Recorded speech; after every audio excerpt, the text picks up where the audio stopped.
ba? Good morning guys. So, ayun, nagmamadali na ako kasi it's already 11 something. 11:25. So, may mga 25 minutes na lang ako to prepare and to evacuate. Ang ganda, di ba? So, lilipat na tayo sa hotel. So, hotel na siya. So, the reason behind dalawang location ng accommodation natin is because para mapakita ko sa inyo guys kung ano yung choices nyo when it comes to accommodation. So, pinili ko tong si Robertson. First of all, Bukit Bintang area siya. Though, eto guys just for transparency, malayo pa rin siya for me sa pavilion and sa mismong Petronas. So, if you're going to book a location na malapit doon, I would suggest na around the area ng Petronas or ng ano. Pero pricier lang kasi siya guys Yes, I will message you once that I'm in our new home. Ayan. Bye Merdeka. See you around. And as I rise higher, keep me from the fire, help me stay focused. Hello guys! So, nandito na tayo at naka-check-in na tayo. Naka-early check-in tayo dito sa second hotel natin and I will give you a room tour guys. So, it's already 12:46 and as I've said before na dalawa yung accommodation na binuko ko here in Kuala Lumpur. So, yung una is apartment type. So, nakita nyo naman, 'di ba kung gaano kalaki and gaano kaganda yung vicinity, yung mismo accommodation. Now, we have our second accommodation which is located here beside the Central Market. Ayan. So, sobrang lapit na siya dito sa may mismong Chinatown. So, this accommodation name Santa Grand Classic. Again guys, this is a 3 to 4 star hotel. So medyo mahal. Ayan, because I booked this for 10,000 plus pesos. Ayan, good for 4 days, 3 nights. So since mag-check out na tayo ng Saturday, ayun, maaga naman tayo aalis. And good thing, maaga din tayo pinapasok kasi 3 p.m. pa naman dapat mag-check-in but they allow early check-in. So, super happy ako kasi nag-iisip na ako kanina saan ako tatambay with my luggage with me. So, ayun, buti na lang. So, later on, i-ano ko kayo dun sa baba kung gaano siya kaganda. Kasi very, siya, perdana structure. So, hindi ko alam kung saan ko nahagilap. Nakita ko lang dun sa wall post nila. Pero ito na nga. Ayan. So, pagpasok nyo guys, makikita nyo na agad tong CR. Ayan. Ito yung CR nila. Malaki guys. May shower area. Aray ko. Ayan. Meron tayong provision dyan ng bath and shower gel. Ayan. Naka-head naman na siya ding shower. And then, meron din siyang handle shower. Ito yung CR. Ginamit ko na yan guys. Kasi, alam mo na, tinawag ng kalikasan. May hair dryer siya. Meron tong magandang cutesy aesthetic na mirror. Ayan. Feeling ko na-adjust to. I mean, where? Would I know? Ayan, meron din siyang mga ganyan. Ayan. Usually, may mga ganito naman kapag mga 4-star hotel, ganyan. And then, may mga dental gate. Ayan. So, okay naman siya actually, guys. Then, going to this part, ito yung mga switches. Ayan, ito yung door. And then, mirror. Medyo lang ako kasi nakatapat siya sa sa bed. Hindi ako fan talaga nun. Then, meron ditong telephone if you need help sa front desk, laundry bags, ayan, and water, chinelas. I think this is ref, locker, and etong parang free nilang something, ayan. Then may mga pailaw sila dito, may pailaw si Mayor, ayan. Ito, hindi ko alam saan to. Ayan. Switch ng mismong kasi mahilig sila dito. May mga breaker yung mga switch nila. Ayan, no. Yun yung napansin ko dito, eh. And then, this is me. Char. Ayan, may TV. Hindi ko naman sure kung magagamit yan. May paglagyan ng something. Ayan. Ito yung bed. Sorry na ano ko na siya kasi nag-content ako. Ayan. Pero malinis naman yung damit ko kasi kakagaling ko lang din naman sa kabila. Tapos ito yung sinasabi kong Peranaka. Ayan, Peranaka agriculture. Peranaka architecture. Kasi ganyan yung talagang ano niya dun sa labas. Papakita ko sa inyo mamaya. And then, yun yung view, guys. Wala tayong historical view. Hindi ko sure kung ano to. Comment down below, guys, kung ano siya. Para siyang Islamic thing. Kasi yung ano niya basta, yun yung nararamdaman ko. Huh? Tapos, ito na, guys, yung Central Market. Like, literally, pagbaba mo, ito, yan, yung buong yan, ay Central Market na.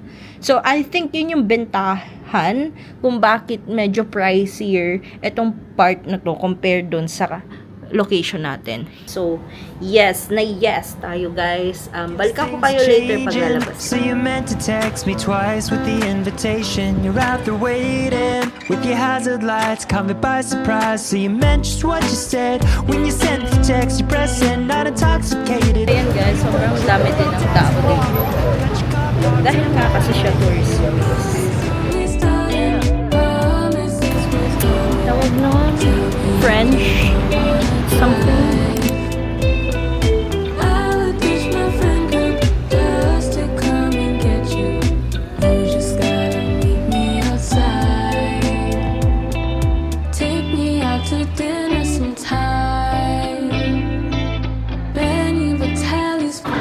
So, yan, guys. Ang in-order natin for today's video ay yung kanilang rendang. So, gusto ko matry yung rendang nila.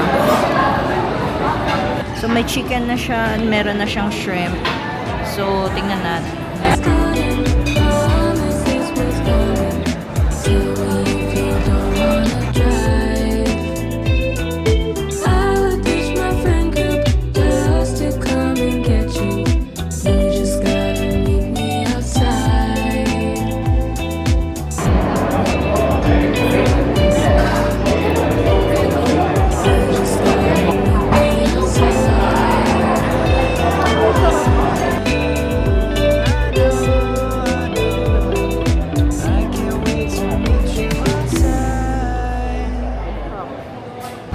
Okay, guys, done na tayo with our brunch dyan sa Okay Heritage. Sobrang sarap, guys, as in, hindi ako nag-joke. Like, super sarap. So, try nyo dyan. Ngayon, pupunta tayo sa Central Market to walk para hindi tayo masyadong busog.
Very dito, hindi crowded. And more on naman dito, parang crafts, ganun, arts. Tumitingin ako kanina ng camera. Mahal yung camera nila dito. Ay, may batik something here. What if? Batik coloring siya. Nice. Hala, I like batik painting. Ito nga paintings naman dito. Hala, this is my place. wala na pala siya. It's already mag-3. Wala lang. Gusto ko lang maglakad muna. I think kasi there are a lot of picturesque area here. Picturesque! Ayun guys, fake news na ako'y uuwi dahil nagka-crave ako ng ice cream. So, we will have this Rocher ng tawag. Wala siya na yung Rocher na chocolate.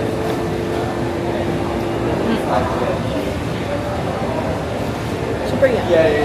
This is only for 10 ringgit. Okay guys, nandito na tayo ngayon sa Exchange TRX. Actually, kanina pa ako dito. Dito nga tayo. Tagal naman yun. Char. Kanina pa ako nandun sa loob. Nahiya ako mag-vlog kasi sobrang nung place. Ano tawag dito? Rooftop area. Rooftop park. Ayan. Pwede kayo dito mag-picture. Ayan si TRX. Area na pababa. Sayang yung ito play area siya for kids eh. So, pwede nyo dalhin dito yung mga kids nyo. Ayan.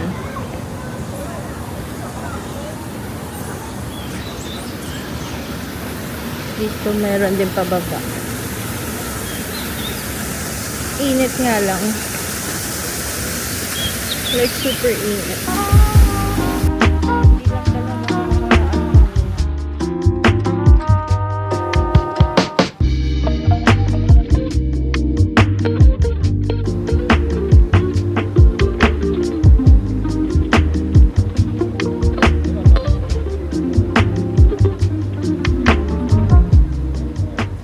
Food. So, ito, Empire Sushi. So, parang masarap to, pero wala sila. Meron ba silang drinks? Ito. Ang daming selection, guys, ng sushi nila. Different kinds of sushi.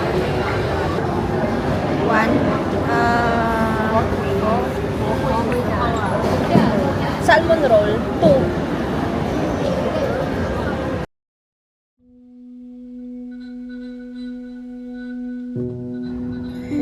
Kita nyo ba yan? Super stressed. Ang daming nangyari ngayong araw na to. Okay. Etong feeling ko ngayon, naramdaman ko siya nung sa Taiwan, sa Kaohsiung, 'di ba? Like super stressed ako, haggard, and overwhelmed. So, siguro dahil hindi nasusunod yung itinerary ko before sa Kaohsiung, which is sabi ko naman okay lang kasi I produce a good quality videos naman and for the memories. But right now, i-stressin ko din kayo kasi stress ako ng bongga ngayong araw na ito. Ano bang date ngayon? Basta yun. So, first things first, okay naman, smooth sailing naman pag uwi, paglipat, 'di ba? Nag-grab ako, hindi traffic. Tapos, pumunta ako dito. Like, naka-check-in ako ng maga. That's super smooth. Tapos, nung mga around 5, sabi ko kasi, okay, I will go back sa pavilion and sa Exchange TRX. So, kung makapapansin nyo guys, wala akong ni isang, meron man, pero mga reels lang siguro. Pero, limited yung videos ko doon. The reason behind is na-overwhelm ako sa self ko. Like, ewan ko, nakaka-imposter syndrome pala siya. Kapag ka nakakakita ka ng high-end na products, tapos, like, namamaliitan ka sa sarili mo kasi the people behind, the people around you is enjoying their, luxurious life. Like, hindi ako nainggit Like, something na I don't belong here. Yun yung eme ko kanina. Pero sabi ko, just for the experience, yes, we need to experience everything. Kasi syempre, ngayon lang naman tayo nandito sa KL, so dapat puntahan natin siya, ganyan. And then, ang ganda din dun sa Central Market, like, nag-stroll din ako kanina, 'di ba? So, marami din akong footages dun. Napakita ko naman sa inyo. So, yun nga, sa Exchange TRX, doon ako nag-start na parang just observing, thinking na magbe-video ba ako ng ganito kasi parang ako lang naman nagbi-video doon, ganon. So, hindi na ako nagtangka. So, sabi ko, sige, may bibili na ako kasi may Watson doon. So, bumili ako sa Watson. Ay, hindi. Bago muna ako bumili sa Watson, pumunta muna ako kasi gutom na ako. Like, 12 p.m. na. So, kailangan ko nang kumain. So, pagkapunta ko doon sa sushi, kasi nagka-crave ako kagahapon pa ng sushi. So, nag-sushi ako. So, yun yung mga parang turo-turo lang na affordable na sushi. Like, 2 ringgit lang. Super, super mura. Tuloy na natin yung kwento. So, 'di ba, galing ako doon sa parang sushian nila na mura lang. So, food court actually yun. Sabi ko, mag-sushi ako, tapos magbo-boost juice ako. So, my thinking, dala ko itong cards ko. Nasaan ba yun? Gigigil din ako dito sa mga cards ko na yun eh. Nawawala na naman, 'di ba? Ayan. Thinking, dala ko to. Itong mga cards ko. Actually, few cards lang to kasi nga, sabi ko, hindi ko dadalhin lahat. Baka kung sakaling mawala man, knock the door, knock the wood, ayan, ay at least hindi lahat mawawala. So, akala ko din dala ko. So, sabi nung, di okay na, ipapresent niya na sa akin. Excited na akong kumain. Sabi ko, kasi kakain ako doon. Which is, gusto ko pang bumalik sana doon. Kaya, stress na hindi na tayo makakabalik doon. Ban na tayo, guys. Hindi ko na lang sasabihin kung saan yun. But, anyways, yun. So, pag-check ko nung ano ko, sabi niya kasi, cashless, please. Kasi naglalabas na ako ng pera. Eh, marami pa naman akong cash. Sabi ko, cash? Okay, just a moment, ditinignan ko yung bag. Kinakapaka akong ganyan. Tapos nagpapanik ako na hindi ko alam.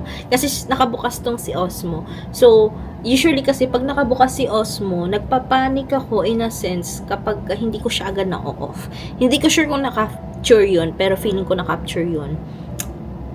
Yun yung reason kung bakit. So, edi ganyan.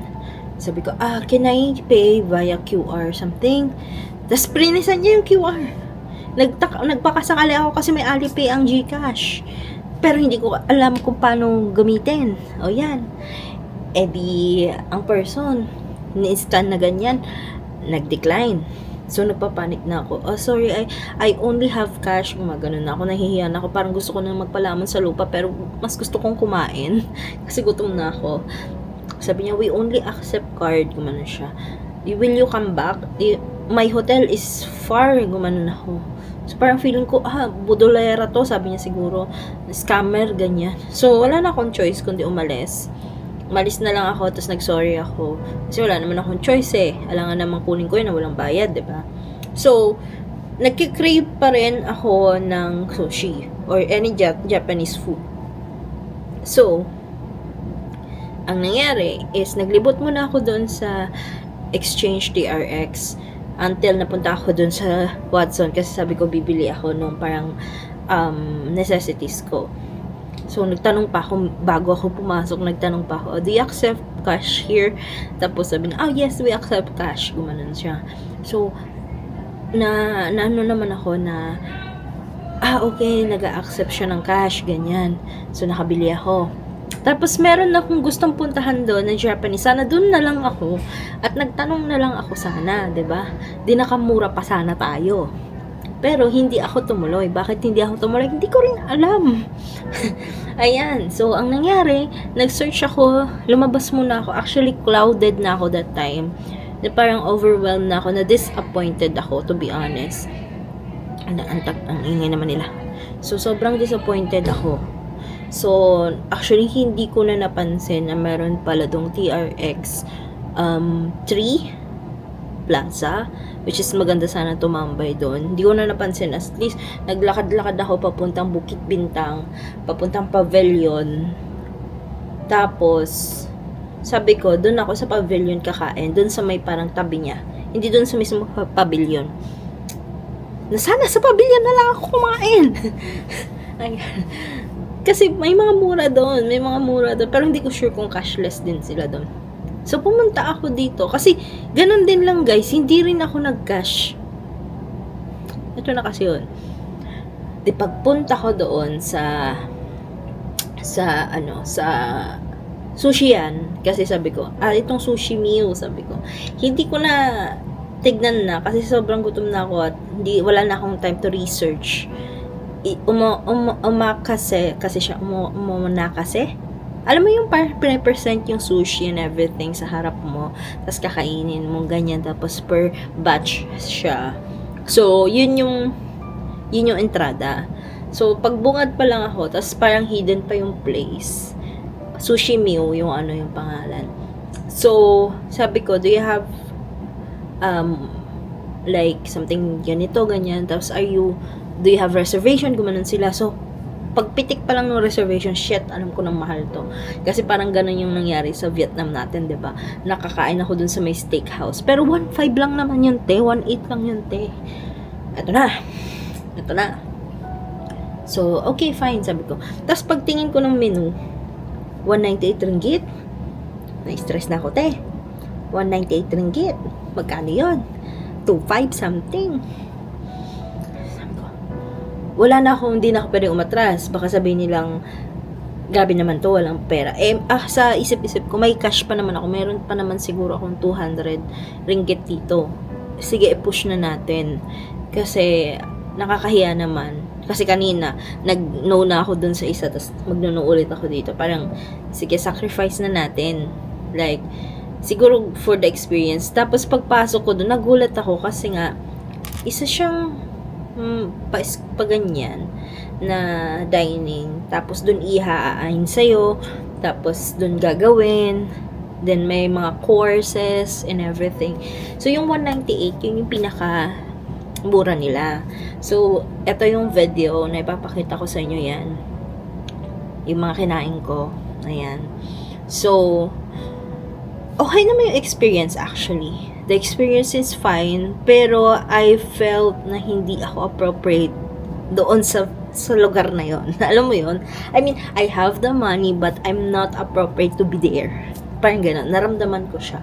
Na parang, nag-think na ako, kahit alam ko naman sa sarili kung wala naman pakialam tong mga to, kasi business naman nila, at mag-aano naman sila, magpa-prosper naman sila. So, parang, ang thinking ko, oh my god, gumagano na ako kanina. Nag-iisip na ako kasi hindi ako makabuklat ng pera. Alam nga naman magganon-ganon ako dun sa harap nila. Tapos, hindi ko na pinapansin actually yung mga binibigay nila. Like, nagbigay sila ng wet towel, parang punas, tapos finger towel, ganyan. So, hindi ko na napapansin yun. Ang thinking ko na lang is, eto guys, 7 minutes na. So, tiisin nyo to para hindi rin kayo magaya sa akin. Guys, mag-upload kayo or mag-download kayo nitong app na to. Touch and Go. Ayan. Touch and Go app. Yan. Kailangan nyo yan. Bakit? Kasi pwede nyo tong gamitin na pangbayad. Parang ito yung GCash nila, guys. Hindi to sponsored. You just need to learn from the lesson that I've gained. Huh? Ayan, nandyan pa na may 49 pa tayo, pwede pa natin gastusin yan. So, hindi kasi ako makabilang. Pero tingnan nga natin kung kasya yung bill natin. Kasi 198 yun eh. Tingnan nga natin. Feeling ko kasya naman. Kasi, 1, 2, 3, kasya pa naman. Kasi may 300 pa naman tayong ringgit dito. Kasya pa naman yan. Pero nag-overthink na ang person. Sabi ko, hala, paano kung hindi siya kumasya? Una, makakauwi pa naman ako. Kasi nga, meron pang matitira. Ayan, Pero mga parang 40 something na to. Tapos, if ever, kasi may 50 pa ako nagastos, so may 50 ringgit pa ako matitira. So, may pang-grab pa naman ako if ever na mag-grab ako. At mura lang naman din ang LRT nila dito, around 13 pesos each. So, okay lang yan. So, ang nangyari, sige, sabi ko, nag-order ako ng mocktail. Kasi alangan naman, wala akong iniinom. Kumakain ako, wala akong iniinom. Tapos, ang anghang pa ng wasabi, guys. Sabi ko, hindi naman ganito kaanghang yung wasabi sa Pilipinas. Bakit dito ang anghang? Sabi ko. So, ang nangyari, nag-order ako ng mocktail, nag-order pa ako ng water kasi may charge yung water nilang 8 ringgit. Diba? Mahal. So, ayun, tapos na akong kumain. Habang kumakain ako, actually, hindi na ako maka-rethink. Kasi, iniisip ko, paano ako magta-transfer dito sa Touch and Go. First time ko siyang install. Actually, installed na siya, pero hindi ko siya ginagamit. Paano ako makaka-transfer from my bank to this app? Kasi hindi sila tumatanggap ng BDO, ganyan, ng RCBC. Yun yung mga bangko ko, yung mga Union Bank. Hindi sila tumatanggap kahit naka-visa yung mga yan. Ang tinatanggap lang nila is yung mismong physical card. Naiwan ko nga yung physical card ko, di ba? Or, yung digital card, e-card, which is merong ganun sa UB. May, yung credit card, So, nag-iisip ako sana credit card na lang, gumaganon ako. Ayaw, dinidecline ni UB. So, ang last choice ko is may international bank ako, which is yung Wise. Ay i-transfer ko from RCBC, yun yung bank ko, to Wise, and then Wise to Touch and Go. Ayan. So guys, if ever na mag-add kayo ng money, sige, turuan ko kayo. Ayan, add money. Eto, debit card, credit card. Pag may mga ganyan kayong card, physical card, madali na lang yan. Kasi, i-accept nyo na lang. Ako kasi debit card. Ayan. So, magre-reload kayo dyan, guys. Ayan. And then, nangyari, 100 ringgit. Yun yung pinakamura natin, which is 1,700 plus. And then, yun. Di ko na ba't may nakasave ditong debit card ko, pero, yun yung card ata na inano ko kanina. So, ayun. Nag-success siya, guys. At pinangbayad ko ay e-wallet din lang.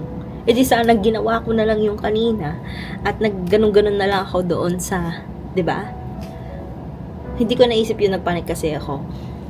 Pero yun, medyo na-drain ako physically, emotionally, spiritually ngayong araw na to.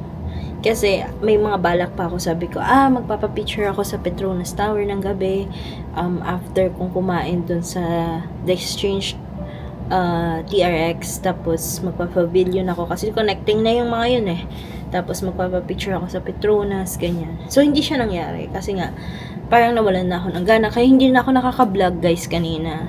Siguro may mga clips na lang ako na ilalagay yung pag-uwi ko, ganyan. So yun yung nangyari, guys.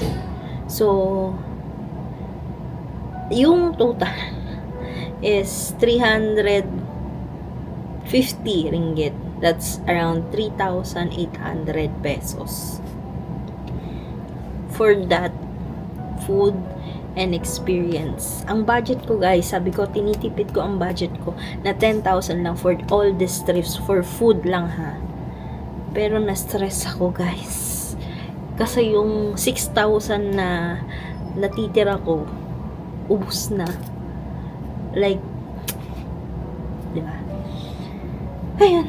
Sabi naman ng mga friend ko na kausap ko, it's somehow experience or the experience, ganyan. Pero kasi during the experience, I felt na hindi siya experience for me. Kasi siguro meron akong imposter syndrome na kapag hindi ako yun, I'm not that person. So kanina habang kumakain ako, hindi naman ako ganun ka premium proper, mayaman. Like, yung mga pinagta-travel ko lang is galing din sa pinaghirapan ko, ipon ko, ganyan. And I'm not that person to explore that kind of money. But unfortunately, 13 na itong natin, buong vlog natin. Nandun na ako sa ganong place. Kaya dun ako parang na-frustrate, napagod, na-drain, at nawalan ng gana. At yun, hindi ako nag-enjoy, to be honest. Masarap yung food. Masasabi ko, guarantee, masarap yung mga sushi na kinain ko. Pero, nawawalan sila ng lasa kapag ganun pala, emotionally drained ka. Meron kang imposter syndrome sa sarili mo na you don't belong here, why you are here? Kasi parang, kanina, kumakain ako. Nag-start naman din kasi siya nung may mga dumating na naka-reserve. So, parang pinagtitinginan pa nila ako na bakit may ganito. Which is, nakaayos naman ako, naka-white pants naman ako, pinakita ko naman sa inyo kanina. Kasi sabi ko, TRX yun eh. Hindi tayo pwedeng maging, doon. Pero na-felt ko na parang pinagtitinginan nila ako, tapos parang, ano pa nila is, ayun nga, diba, na parang, sino ba to? Parang, sinong person, tapos nag-Chinese pa sila, hindi ko maintindihan. Alam kong Chinese yun, hindi siya Malaysian language. Ayan. Anyways, a lesson learned, hindi na tayo masyadong kakain bukas, sulitin ang buffet breakfast. Ayan, so yun lang guys, thank you. What I've learned in this trip is about knowing what place really resonate you. Isa yun sa pinakamahalaga ngayon sa akin. Hindi dahil maraming bumibisita ay kailangan mo nang bisitahin. Traveling is sometimes letting yourself breathe in the place where you belong. So, for this trip, hindi naman ako super dismayado dahil sa nangyari sa akin doon sa may pavilion area, but somehow it reflected me that this kind of scenarios in life should be, somehow a lesson na hindi lahat ng pinupuntahan ay kailangan puntahan. And sometimes you will find yourself in the most underrated places na doon ka magbo-bloom, doon ka magiging masaya. So, samahan niyo ako sa next kong video guys. Salamat!